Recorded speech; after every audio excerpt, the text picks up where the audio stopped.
hyper-local in Pierce County, focusing on cities like Sumner. Yeah, we also highlighted some things going on in Bonney Lake, including a growing focus on outdoor recreation. Brandi's here. And you know, Bonney Lake is a city that has grown so rapidly over just the past few years. It really has. The population of Bonney Lake has more than doubled since the 1990s. But it's interesting, as we've heard the stories throughout the week, about how the city is growing and trying to do it in a smart way and trying to stay true to some of the beautiful things about the city, like the outdoor recreation, and focusing a lot of growth on growing that part of the city and what it is. And for all of this, one man has been there to kind of oversee that growth. Did you know that since the mid-2000s, Bonney Lake has had the same mayor for like 15 years, Neil Johnson? So we would be remiss if we visited the city without stopping to see him and to find out what his secret is to staying in his job for so long. You were elected mayor in November of 2005. Yep. And here you are still. Yeah. People must like you. That's what my wife tells me. And I keep trying to get out of it. And she says, you have to run. They want you to run. And I have a lot of friends here, you know, and yeah, very special to be reelected year over year. And I always keep analyzing, do I want to keep doing this? And as long as I live here, I love Bonney Lake. It's just kind of a natural thing. Well, what do you attribute that to? And I don't want you to sit here and brag about how great you are, but you know, not a lot of mayors last that long. So for you, what do you think it's been over the last 14 years? I think just thinking Bonney Lake first. I've always thought that way. Everything to me is a team. And I think over my tenure, that's all I've done is just work as a team. And we think Bonney Lake first. As long as we think Bonney Lake first, it works out. And I think people see that. I don't think it's, they don't see me in the headlines or in the papers criticizing folks, because I won't do that.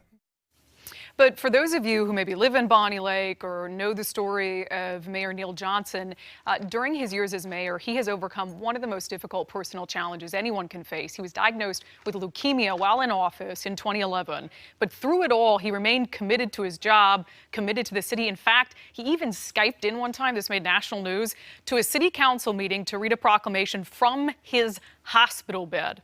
And through it all, the people who know him best say he was known for his upbeat attitude and his sunny outlook. How do you keep a positive attitude during times like that in your life, and what do you think other people can take from that?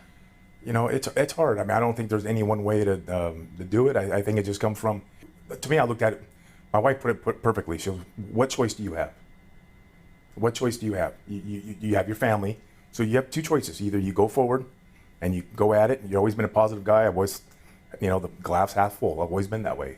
So why change now? No, you don't have many choices. You have two.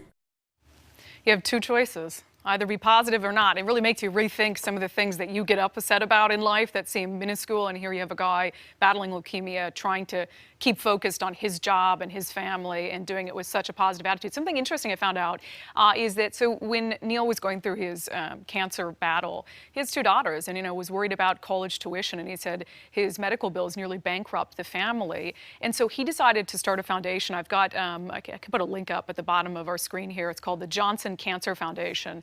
You can visit it at johnsoncancerfoundation.org. It's dedicated specifically to making sure that the kids who are impacted by cancer, whether they have cancer or they have a family member who have cancer, regardless of financial need, it gives them scholarships to help pay for their education. You know, and one of the things that he had noticed is that, you know, he by no means before the cancer hit were they struggling financially, but it put such a strain on the family. And look, no family should have to decide between putting your kid to college and paying for your cancer treatments. And so I just thought it was such a unique foundation and effort that he started as a result of his own experience. It's really remarkable. And this